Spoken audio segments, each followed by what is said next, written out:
Hi hello friends, welcome to channel. నేను దీపిక. ఇప్పుడు ఇప్పుడు 10th తర్వాత డిప్లొమా ఇన్ పాలిటెక్నిక్ కోర్స్ చేయాలనుకుంటారు కదా, అలాంటి వాళ్ళకి ఈరోజు వీడియో అనేది చాలా యూస్ అవుతుంది. వీడియోని ఎండ్ వరకు చూడండి, స్కిప్ చేయకుండా చూడండి. ఫస్ట్ టైం ఛానల్ చూసిన వాళ్ళకి సబ్స్క్రైబ్ చేసుకొని లైక్ చేయండి, మీ ఫ్రెండ్స్కి రిలేటివ్స్కి షేర్ చేయండి. డిప్లొమా ఇన్ పాలిటెక్నిక్ ఇప్పుడు మనకు కౌన్సిలింగ్ ప్రాసెస్ అనేది అవుతుంది. కొంతమందికి సర్టిఫికేట్ వెరిఫికేషన్ అయిపోయింది, కొంతమంది ఇప్పుడు మనం సెలెక్షన్ ఉంటుంది, కోర్సెస్ సెలెక్షన్, కాలేజ్ సెలెక్ట్ చేసుకునేది ఉంటుంది కదా. అయితే అది డిప్లొమా ఇన్ పాలిటెక్నిక్లో ఏ టైప్ ఆఫ్ కోర్సెస్ ఉంటాయి, డిప్లొమా ఇన్ పాలిటెక్నిక్ అయిపోయిన తర్వాత హైయర్ ఎడ్యుకేషన్ ఏముంటుంది, డిప్లొమా ఇన్ పాలిటెక్నిక్ అయిపోయిన తర్వాత మనకు గవర్నమెంట్ సెక్టార్లో ఏ టైప్ ఆఫ్ జాబ్స్ ఉంటాయి, ప్రైవేట్ సెక్టార్లలో ఏ జాబ్స్ ఉంటాయి, మన కెరియర్ ఆప్షన్స్ ఏ విధంగా ఉంటుంది, హైయర్ ఎడ్యుకేషన్ ఏ విధంగా ఉంటుంది అనేసి మనం డిప్లొమా ఇన్ పాలిటెక్నిక్ కోర్సు గురించి డీటెయిల్గా తెలుసుకుందాము. అందుకే వీడియోని ఎండ్ వరకు చూడండి, స్కిప్ చేయకుండా చూడండి. వీలైతే మీ ఫ్రెండ్స్కి రిలేటివ్స్కి షేర్ చేయండి, వాళ్ళకు కూడా యూజ్ అవుతుంది, వాళ్ళు కూడా తెలుసుకుంటారు. తెలియని విషయం ఉంటే మీకు తెలిసిన వాళ్ళు అయితే ఓకే, తెలియని వాళ్ళ గురించి మనం వీడియోలోకి వెళ్దాం. 10th క్లాస్ తర్వాత డిప్లొమా తోటి జాబ్స్ ఏ విధంగా ఉంటాయి, ఏ టైప్ ఆఫ్ కోర్సెస్ ఉంటాయి చూద్దాం. అయితే మనకు కొన్నేళ్ల నుంచి ఏమంటుంది, ఏ టెక్నాలజీ వస్తుంది, ఏ టెక్నాలజీ ఆర్టిఫిషియల్ ఇంటెలిజెన్స్ టెక్నాలజీ వస్తుంది. దీంతో అన్ని బిగ్ డేటా అనేది, cyber security, machine learning, cloud, ఇవన్నీ వీటితోనే ఉంటాయి అనేసి మనం వింటున్నాము.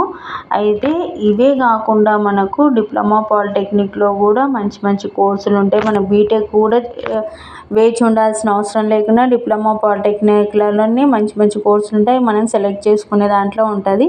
సిఈసి ఉంటుంది, ఈసీఈ ఉంటుంది, ట్రిపుల్ ఈ ఉంటుంది, సివిల్స్ ఉంటుంది, మెకానిక్ ఉంటుంది, ప్యాకింగ్ ఉంటుంది, ప్రింటింగ్ ఉంటుంది, సిరామిక్స్ ఉంటుంది, టెక్స్టైల్ ఉంటాయి, ఎన్నో కోర్సులు ఉంటాయి. అయితే మనకు ఏది అయితే సూటబుల్ అవుతుందో అది మనం కరెక్ట్ సెట్ చేసుకున్నామంటే, కరెక్ట్ మనం సెలెక్ట్ చేసుకున్నామంటే మనము ఏ రంగంలో అయినా రాణిస్తాము. ఈ పాలిటెక్నిక్ కోర్సులే కాదు, ఏదైనా ప్రస్తుతం డిప్లొమా కోర్సులో ఆధునిక అవసరాలు తీరేలా ఇవి మనకు దీంట్లో ఏముందంటే, మనకు దీంట్లో ఇవి రావాలంటే మ్యాథ్స్, ఫిజిక్స్ సబ్జెక్ట్ మీద మనకు పట్టు ఉంటే చాలు. మన తెలుగు రాష్ట్రాల్లో డిప్లొమా చేయడానికి పాలిటెక్నిక్ ఉమ్మడి ప్రవేశ పరీక్ష పాలిసెట్ అర్హులై ఉండాలి. ప్రభుత్వము ఎయిడెడ్ ప్రైవేట్ పాలిటెక్నిక్ కళాశాలలో వీటిని అందిస్తున్నారు.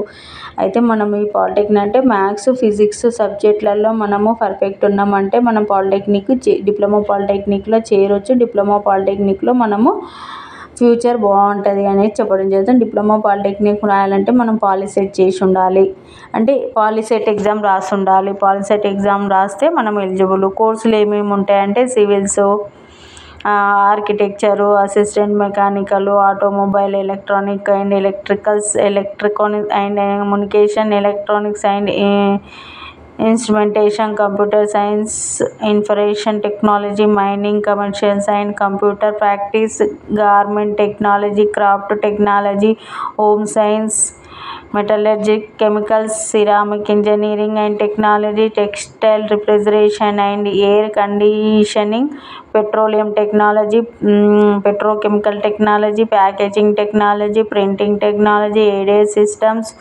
ఫుడ్వేర్ టెక్నాలజీ, లెదర్ టెక్నాలజీ తదితర బ్రాంచ్లు ఉంటాయి. అయితే ఏపీ తెలంగాణ పాలిటెక్నిక్లో 3.5 ఏళ్ళ వ్యవధిలో అందిస్తున్నారనమాట ఈ కోర్సులు. కొన్ని నాకు ప్రొనౌన్స్ చేయడానికి కూడా వస్తలేవు, ఇన్ని కోర్సులు ఉన్నాయి చూడండి. మనకి computer and science, artificial intelligence and machine learning, communication and computer networking, cloud computing and big data, cyber security, web designing, 3D animation, graphics animation, multimedia technology, packaging technology, ఇలాంటి టైప్ ఆఫ్ కోర్సెస్ ఉన్నాయి. మన ఏపీలో ఉన్నాయి, తెలంగాణలో ఉన్నాయి.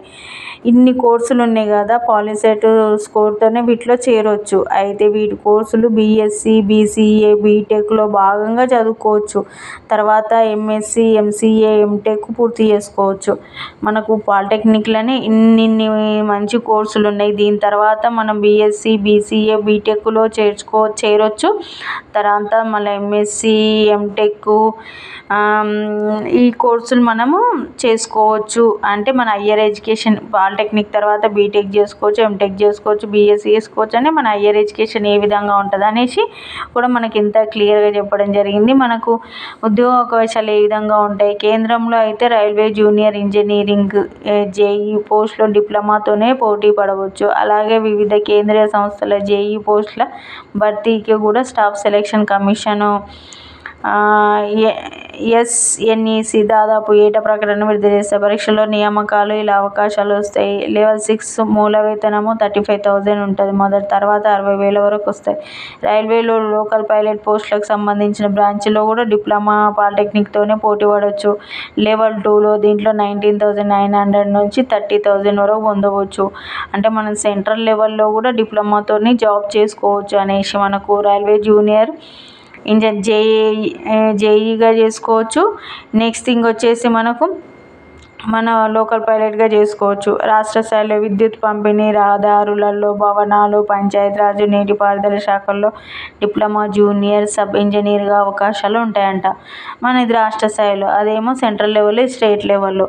Private రంగంలో అయితే నిర్మాణ రంగము, ఆటోమొబైలు, పవర్ ప్లాంటు, ఇంజనీరింగ్ సంస్థలో సులువుగానే నిలదొచ్చుకోవచ్చు. ప్రభుత్వం పేర్కొంది. పాలిటెక్నిక్ కళాశాలలో ప్రాంగణ నియామకాలు జరుగుతున్నాయి. పలు రంగాల్లో సేవలు అందిస్తుంది.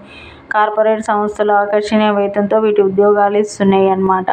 మనకు ప్రైవేట్ రంగంలో అయితే ఏ విధంగా మనకు సెంట్రల్ లెవెల్లో ఏ విధంగా జాబ్స్ ఉంటాయి, స్టేట్ లెవెల్లో ఏ విధంగా జాబ్స్ ఉంటాయి, ప్రైవేట్ రంగంలో ఏ విధంగా జాబ్స్ ఉంటాయి అనేసి ఇంత క్లియర్గా మనకు చెప్పడం జరుగుతుంది. కేంద్ర ప్రభుత్వ అనుబంధ సంస్థలైనటువంటి మహారత్న, నవరత్న, మినిరత్న పబ్లిక్ సెక్టార్ కంపెనీలలో వీరి సేవలు అందించవచ్చు. సివిల్, ఎలక్ట్రికల్, మెకానికల్ బ్రాంచ్ల వారికి ప్రభుత్వ రంగ సంస్థలు, అనుబంధ విభాగాల్లో ఎక్కువగా ఉద్యోగ అవకాశాలు ఉంటాయి. విద్యుత్ ఉత్పాదక, పంపిణీ సంస్థలు, ఎలక్ట్రికల్ విభాగాల వాళ్ళకు కూడా రాణించవచ్చు. సివిల్ డిప్లొమా అయితే నీటిపారుదల శాఖ, ప్రజారోగ్య, రహదారులు, రైల్వే, నిర్మాణ రంగంలో సేవలు ఉంటాయి సివిల్స్ వాళ్ళకి. ట్రిపుల్ వరకు విద్యుత్ పంపిణీ దాంట్లో సివిల్, ఎలక్ట్రానిక్, మెకానికల్ బ్రాంచ్లు. ఇది రక్షణ రంగంలో అయితే కొన్ని బ్రాంచుల వారికి కొలువులు ఉన్నాయి. ఎయిర్పోర్ట్స్లలో, ఎక్స్వే ట్రైల్లో, కోస్ట్ గార్డ్లలో, యాంత్రిక పోస్టులలో పోటీ ఉన్నాయి. సౌదీ, దుబాయ్, సింగపూర్, మలేషియా మొదలైన దేశాల్లో డిప్లొమాతో ఉద్యోగ అవకాశాలు చాలా ఉన్నాయంట. సౌదీ, దుబాయ్లో, సింగపూర్లో, మలేషియాలలో మనకు హయ్యర్ ఎడ్యుకేషన్ ఏ విధంగా ఉంటుంది అంటే మనం డిప్లొమా తర్వాత ఈసెట్ రాసి బీటెక్ సెకండ్ ఇయర్కి ఎంటర్ అవ్వచ్చు. అయితే ఎంసెట్ రాసి మన ఐఐటి, జేఈ రాసుకోవచ్చు, ఈపీసెట్ రాసుకోవచ్చు. డిప్లొమా అర్హతతో ఉద్యోగంతో చేరిన వారు ఇంజనీరింగ్ ఇన్స్టిట్యూట్ అందించే బీటెక్ సమానమైన associate member of the institute of engineering AMIE పూర్తి చేసుకోవచ్చు అంట. అనంతరం ఎంటెక్ చేరవచ్చు. కొన్ని డిప్లొమాలతో బీఎస్సీ ద్వితీయ సంవత్సరం, కొన్ని బీఎస్సీ సెకండ్ ఇయర్లో ఎంటర్ అవ్వచ్చు, బీటెక్ సెకండ్ ఇయర్లో ఎంటర్ అవ్వచ్చు అనేసి చెప్తున్నారు. ఇది మనకు higher education, career options A విధంగా ఉంటుంది, హయ్యర్ ఎడ్యుకేషన్ ఏ విధంగా ఉంటుంది, అసలు డిప్లొమా పాలిటెక్నిక్లో ఏ కోర్సులు ఉంటాయి అనేసి మనం క్లియర్గా తెలుసుకోవడం జరిగింది కదా. అయితే మీకు వీడియో నచ్చింది అనుకుంటున్నాను. నచ్చితే కంపల్సరీ లైక్ చేయండి. ఇంకేమన్నా డౌట్స్ ఉంటే కామెంట్ సెక్షన్లోకి రండి, వచ్చి కామెంట్ చేయండి, తెలుసుకోండి. ఇంకేమన్నా డౌట్ ఉన్నా కూడా క్లియర్ చేసుకోండి. Thanks for watching.